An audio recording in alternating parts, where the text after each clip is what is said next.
Welcome to From Caving In to Crushing It, the podcast for those who find themselves immersed in adversity and choose to write their story instead of having others write it for them. I'm Drew Durrani, and I'm your host. Joel, it's great to see you. Great to be here, Drew. Thank you so much for having me. It's both an honor and a pleasure. It's an honor and pleasure for me too, my friend. It's interesting. I always like to thank the people who introduce us. And you and I have crossed paths in many different networking events and hadn't had a chance to connect one-on-one until I spoke with John Phelan. And so I want to thank John for the introduction. John and I both went to the same university, Fairfield University in Connecticut, and I never met him there. I was recently introduced to him from somebody I graduated with in the class of 91 from Fairfield. So it says how important it is to connect and how there's a reason why it took this long for us to connect. And I also want to thank you publicly for supporting my son who's got autism and working with him with Prosperity. You're a good man. So I want to thank you for that. My pleasure. It was a great pleasure to work with him. He's a gift. So thank you. Thank you. And he speaks very highly of you, as do I. So Joel, there's many reasons why you're on. I know before we hit record, we talked about how I have a belief that there's three different men out there, and we can be all three of those men in the same day, depending on our level of self-awareness. And you have man number one, who's loaded with blind spots about his life, doesn't do anything to change, and nothing ever changes for him. And we have man number two, who notices the adversity, yet considers himself the victim, does nothing, and nothing changes. Then there's man number three, who you are, a man who has had the adversity and at some point in his life had a defining moment that got him to realize that a lot of the stuff that happens to us is really happening for us. And it's more an opportunity rather than a barrier to become a stronger man. And we do something about it. You're man number three, Joel. One of the reasons why I wanted you on. If you could reach back as far as you need to find that one or multiple defining moments that had you realize and you said to yourself, hey, Joel, is a better way to live, man, and I'm doing it. Help us with that. Well, great question, Drew. I've had a number of those moments throughout my life. I'll pick one, which was my second divorce back in December of 2007. And, I teach my clients that you create your life and to take full responsibility for all aspects of your life. And so I do that. And I will tell you, and I told my former wife recently, that she is my greatest teacher in this lifetime. And so, again, I take full responsibility for every relationship I get into, and every relationship I unfortunately have had to get out of. Yeah. And we had two young kids at the time. They were 1.5 and 3.5. And I started worrying as we got closer to the separation date, when we were literally going to separate from each other physically. Right. And I started worrying, and I teach my clients now that worry is negative future planning. Certainly. Worry is negative future planning. You're thinking about what you don't want to happen. Mm-hmm. So think about what you do want to happen. And I was worried. I went down this black hole of, I'm not going to see my kids again. And it's going to, there was a night I used to run to. My youngest daughter had an illness for her first year or two. Yeah. And she would wake up at 3:30 in the morning, and I would jump up and run to get her. Even though I was working as a hedge fund manager at the time, and I had a full-time job that I had to get into Manhattan and commute in and wake up at 6. Mm-hmm. I jumped up in order to spend some quote unquote quality time with her, because I didn't know. I was worried, and I was thinking, is this going to happen again? And so for months I was exhausted, but enjoying that hour or two, Right. uh, getting, playing with her and trying to get her back to sleep. And, but thinking not quite positively, thinking about, well, how much longer do I have to do this? And, Right. we had an agreement so that when we got divorced, I got to see my kids every other weekend and twice a week. And so that was a big defining moment for me to realize that you can you can think some pretty negative thoughts Mm. and create some pretty negative scenarios, or you can think some positive thoughts and create some positive scenarios. And I, the blessings that came from that included many, which Mm. one was that I was so grateful for the time I had with my daughters. Yeah. And I noticed that my married buddies weren't as present Mm. as I was with my daughters as they were growing up. I remember specifically one event where I had invited a married buddy and his wife and daughter over to our pool to hang out. This was probably my daughters were maybe 6 and 8, and his daughter was 4. And I was in the pool playing with my daughters and his daughter and his wife while he was on the lounge chair reading some documents for some stock report that he was Mm. he was a portfolio manager. Right.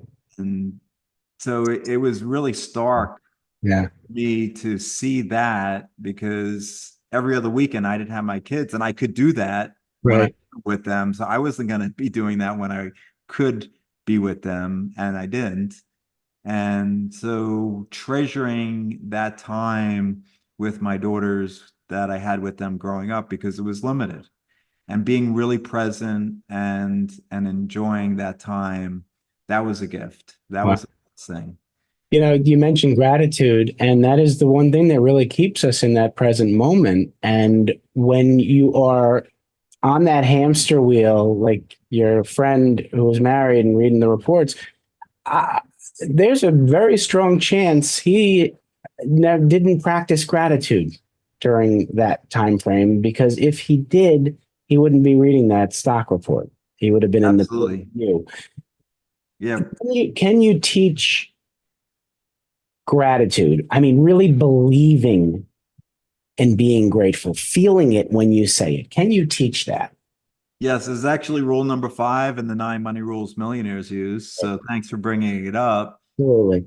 And absolutely, I have a powerful story, quick story I can tell Yep, about my youngest daughter, Morgan. please do. So, and I mentioned, she was a bit ill when she was quite young. So this was November 2006. Mhm. She was not yet 9 months old.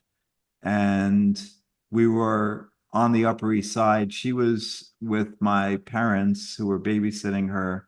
And I got a call from my mom uh, telling me that they had given her the baby Tylenol and the cold compresses, and the temperature was still 105. Okay. Wow. And so we were like, okay, well, we're rushing home. And again, I didn't know this concept back then, but that hour of Of driving back home, we were full of worry and fear course. and Yeah. scared. And again, Mhm. worry is negative future planning. Right. Right.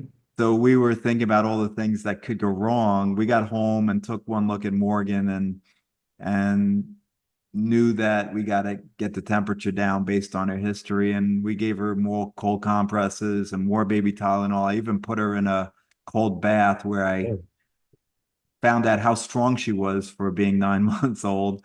Uh, oops. but the temperature did go down. We did call the pediatrician, who said if it doesn't, then bring her to the hospital Right. morning. This was a Saturday night. So Monday morning, even though the temperature had gone down, we go to the pediatrician, who took one look at Morgan, knew her history, and said, get to the hospital. You knew. Yeah. We get to the hospital Monday morning. We talk to the surgeon who says, no, there's nothing else we can do. She needs surgery. 9 months old. Wow. So, we got it. We prepped with her with the surgeon. Sure. We're in the operating room, and we held her down as they gave her the anesthesia, and she was, it was just a terrible, terrible moment. Tears were Right. Of course. streaming down our cheeks, and then they kicked us out of the operating room. Mm. Let's stay here, even though we were all prepped, and we left still bawling. Of And course. a few hours later, the doctor came out, said the operation was a success, and Wow. out in a few hours or a few minutes, and she came out still with all the wires and the Yeah. IV in her, but Right. eventually they took it out, and she was smiling at herself again. And I tell this story because I am so grateful for having a 18-year-old loving, caring, beautiful, supportive, intelligent, courageous, and just amazing 18-year-old daughter, Morgan. So I ask my clients, who can you be grateful for? What can you Mhm. be grateful for? Absolutely. And make it a practice. I have a gratitude journal. I write in every morning. Mhm. And in that chapter on gratitude, there's a comment from a Dr. Seligman who did a study, I believe at a Princeton, who had his students, they had electrodes connected to the student's brain at the beginning of the 30 days to Okay. check the elasticity of the brain. And Okay.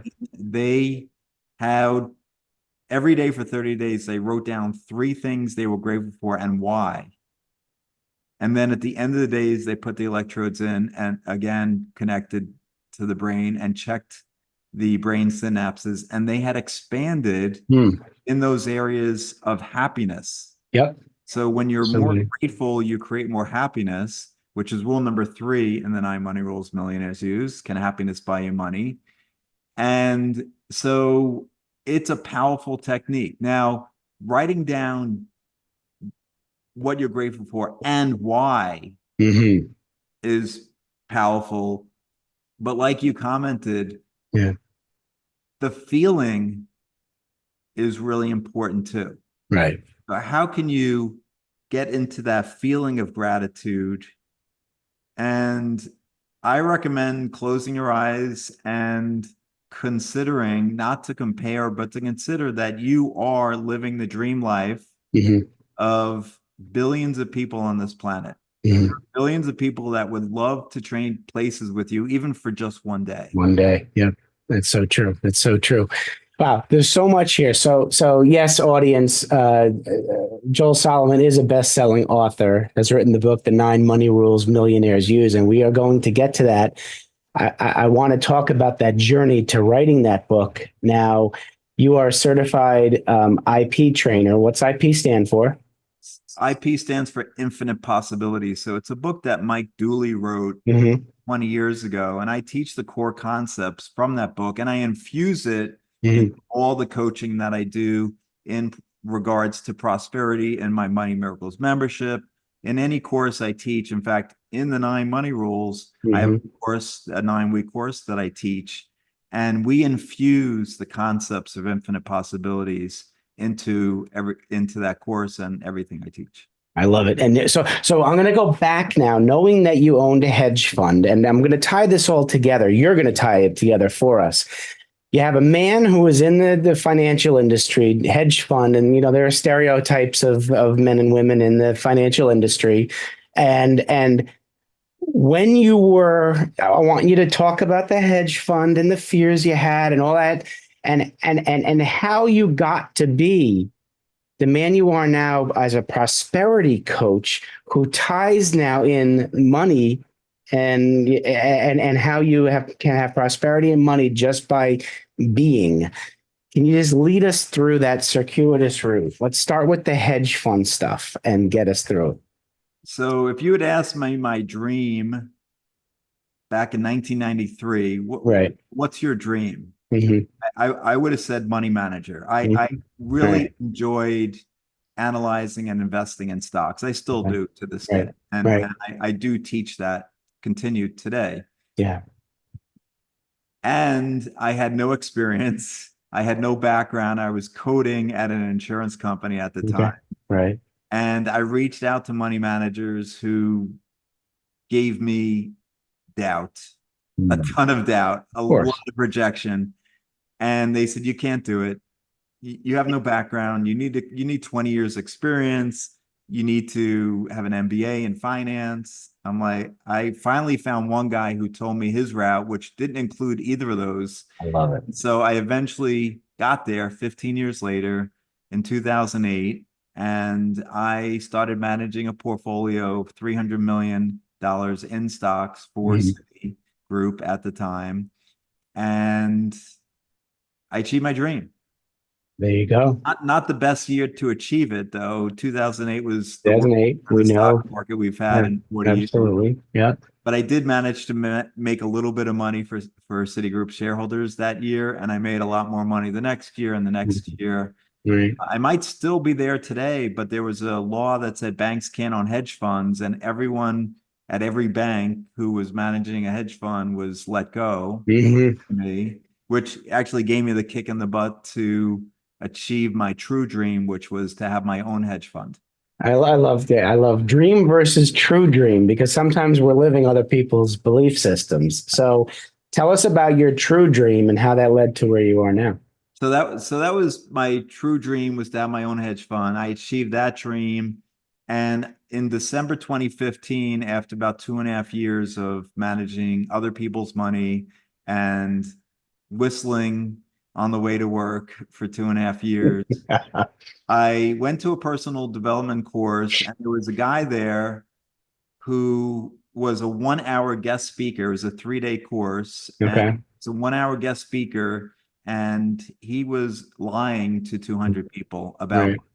telling them that there's only one way to get rich, and it's stock options. And I was sick to my stomach. It was day 2 of the course, and people knew I was a hedge fund manager. So they Yeah. were tapping me on the shoulder. Hmm. Joel, does this make sense? Yeah. So I went home that night, couldn't sleep, Mm-mm. and it hit me, I think, around 4:30. I jumped out of bed. I quickly got dressed, Mhm. and I was in Midtown Manhattan before the sun rose. I sent an email to my investors telling them I'm giving them their money back. I'm shutting down my fund. I figured out my true purpose in Yeah. Of life. And so my lawyer wasn't too happy. My CFO was less happy, course.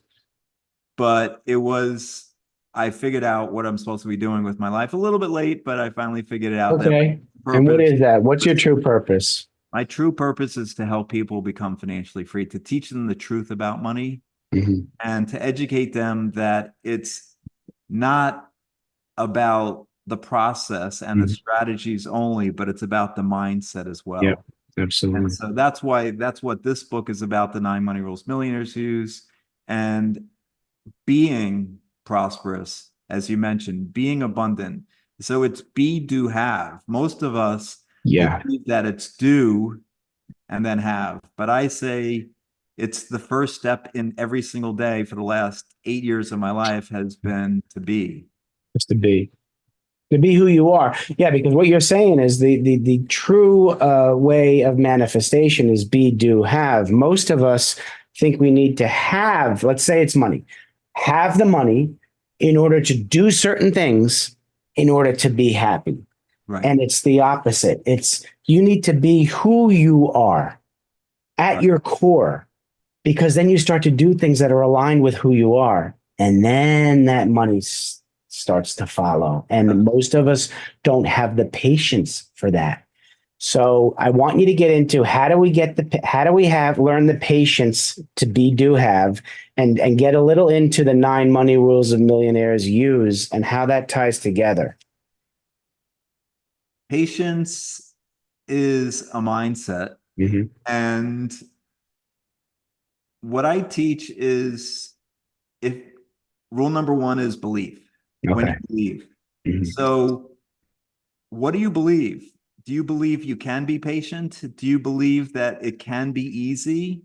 to manifest money? Do you believe that it can be easy to have what you want, to do what you want?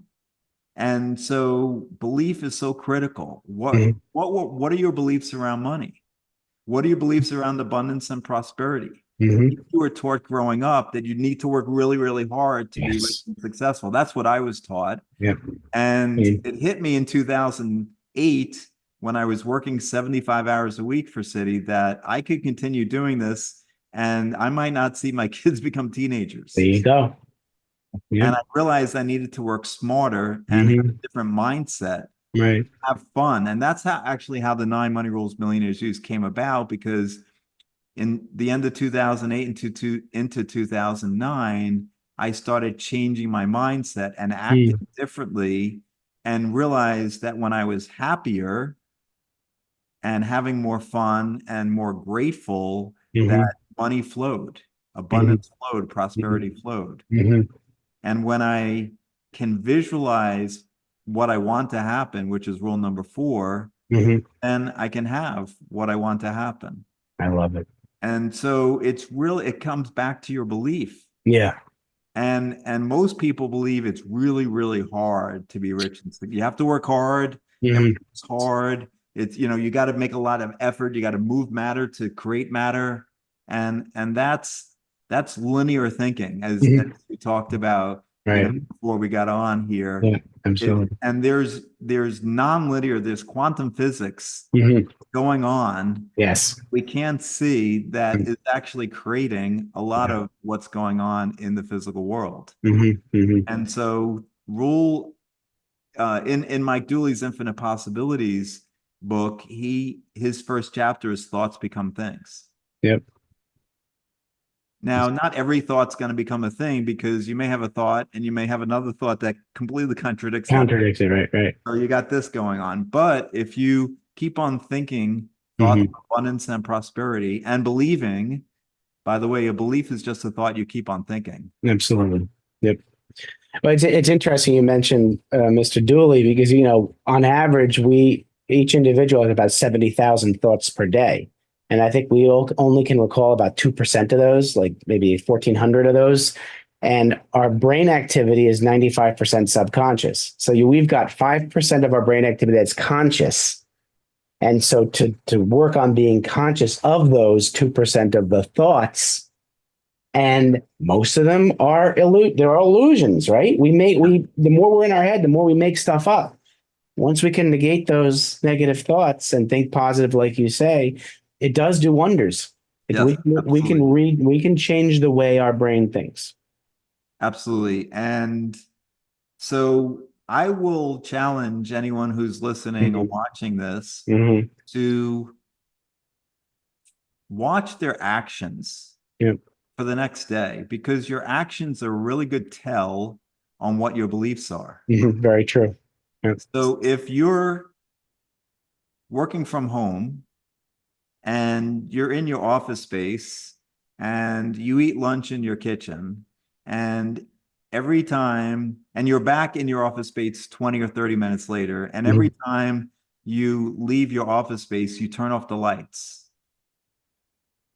What is that action saying? Is that prosperity consciousness or poverty consciousness?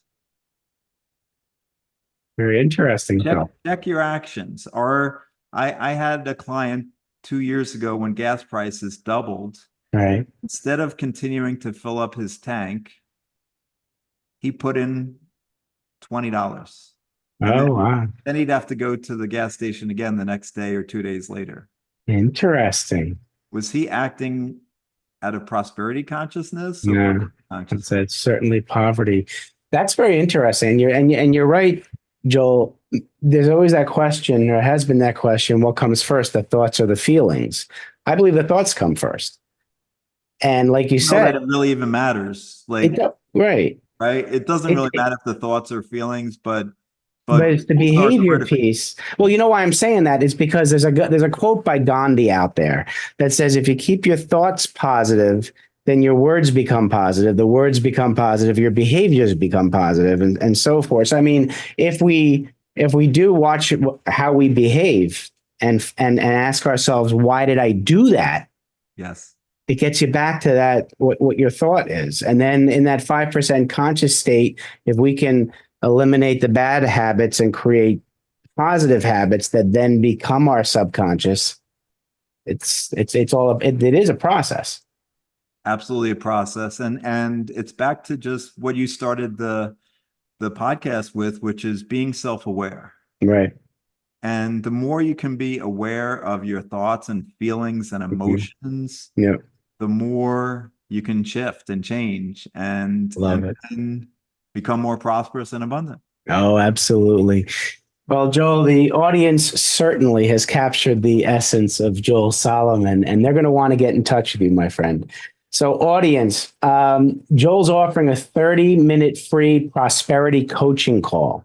All right. And I will put this link in the show notes, but you can book a 30-minute free prosperity coaching call with him at app.acuity, ACUITY scheduling.com/SCHEDUEL/FA93EE09. That's why I'm gonna put this in the show notes, because that's And the there's levels an and easy numbers. way too. You can just go to solomore.com. Well, there you go. And So that's my I'm website. glad you mentioned that. His website is SALAURMOR.com. And if you're wondering how he got the name of his company, I'm going to guess that SA is the first two letters of his last name. LAUR is his oldest daughter, Lauren, Yes. and MOR is his youngest daughter, Morgan. So you talk about a family man, and he practices what he preaches. Joel Solomon does. So, Joel, before we wrap up, two questions for you, my friend. I'm going to give you the opportunity to use your imagination. You're sitting down with 7 to 10-year-old Joel, 7 to 10, and you want to give him advice about life. What are you going to tell him? Hashtag doubt the doubt. Why are you doubting yourself? And why do you have faith in your doubt? Have faith in your dreams, because I know that you will achieve many of them. And if you continue to think your positive thoughts, dream your dreams, take those baby steps, so much of what you want to happen will happen. And there are people out there that will doubt you, and they will get in your head. And you have the opportunity to not listen. I love that. Doubt the doubt. I love that, Joel. All right, switch hats. You're now sitting down with young Joel, the young businessman, young entrepreneur, and want to give him advice about business. What are you going to tell him?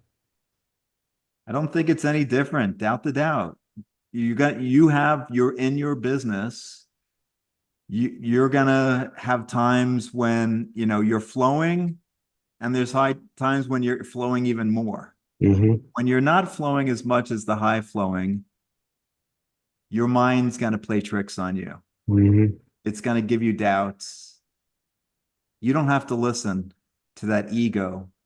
Listen to your soul, because you're doing this for your purpose. You're doing this because there are people out there who need your help. Mm-hmm. And by you not getting visible, by you not living that purpose, by you not putting yourself out there are people who won't be served. Mm-hmm.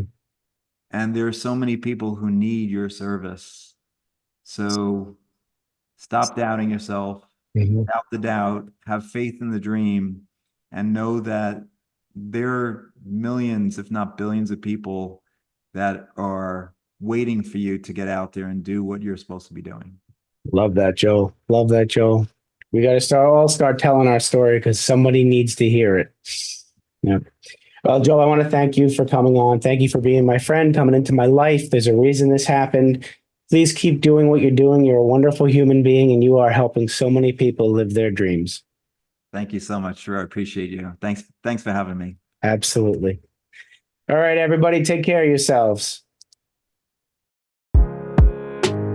Thanks so much for listening. If you enjoyed the episode, please subscribe and give us a review to help others find it. I'd like you to answer this question. Are you living the life you want to live, or are you living the life others want you to live? I'd like you to think about that for a second, because I strongly suggest you live the life you want to live. If you want to learn more about what I stand for and my services and how I'm able to help many men get out of their own way, please go to my website at www.profitcompassion.com. Feel free to also email me at drew@profitcompassion.com. I'd love to have a conversation with you. Take care of yourself and choose to write your own story instead of letting others write it for you.